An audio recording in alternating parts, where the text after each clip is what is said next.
geskiedkundige en Bybelse bewyse. Wat ek met u gaan deel, mag dalk vir u ontstellend wees. Waarom?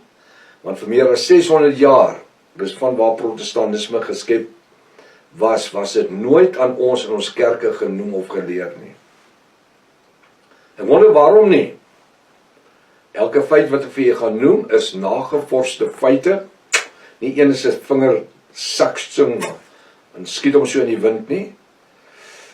En hierdie nagevorste feite is in my boeke, my eskatologiese boeke en al die ander boeke. En daai boeke het vol bibliografies agter. Weet jy wat? Daar's duisende van my boeke uit. En nooit het iemand my gekontak oor my bibliografies van my boeke nie. Die inligting is daar. Die navorsing feite is daar. Die een feit vat jou na die volgende feit, na die volgende feit. Dis alles daar. Dis daar, dis opgeteken vir u gerief. Halleluja. Wanneer sê, baie van die onderwerpe op die internet het geen bibliografie by nie. Hulle het geen verwysings by nie. Hoekom? Want jy kan 'n ateïs hê wat 'n godsdienstige artikel skryf en dit plaas. Enige een kan op die internet 'n artikel plaas. Dis die maklikste ding om te doen. En dan is ek 'n ateïs en ek skryf 'n artikel en ek plaas hom daar. En dan kom iemand wat 'n Christen is en hulle verstaan nie lekker nie en dan gaan lees hulle daai rubbish. En weet jy wat? Vir hulle word dit teologie. Soos die boek van Henog. Asseblief. 95% van die pastore en predikante en priesters van die protestante kerke glo in die boek Henog.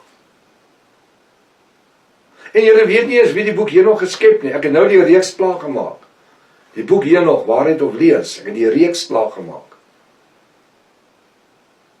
Die boek Henog is geskep uit 11 fragmente van manuskripte, klein stukkies manuskripte, wat hulle uit die Dead Sea Scrolls gekry het, hier in 1964 of wanneer ook al. Kan jy dit verduidelik? Maar die boek Henog is meer belangrik as die boek Openbaring. Kan jy dit verduidelik? En die eerste boek Henog het eers verskyn in die 16de eeu. En daar het 5 boeke oor Henog verskyn. En daar's nie een skrywer, soos in Engels, author nie. Nie een nie. Hoekom? Want dit is vrymeselaar boeke wat geskep is. Uit 11 fragmente uit. Asseblief, gaan kyk na my reeks wat ek preek op die oomblik, of wag, kom ek sê dit andersom. Ja, die reeks is nou net klaar gemaak.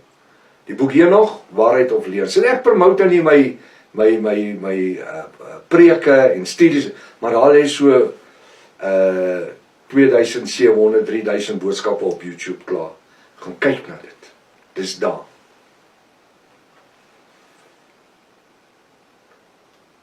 Dit gaan ons nie help nie. Dit gaan ons nie help dat ons in die middel van 'n onderwerp inspring nie. Daarom leer die eskatologie ons vandag in 2025 om die feite van die begin af te ondersoek. Jy moet die feite ondersoek. Om met die werklike waarheid van die saak uit te kom. Die werklike waarheid. Dis nie my waarheid en jou waarheid, dis die Bybelse waarheid. En die wêreldgeskiedenisboeke speel 'n groot rol. Ons moet na dit kyk. En daarom mag ek en u nie bevooroordeeld wees, maar elke onderwerp moet op meriete behandel word. So maklik soos dit.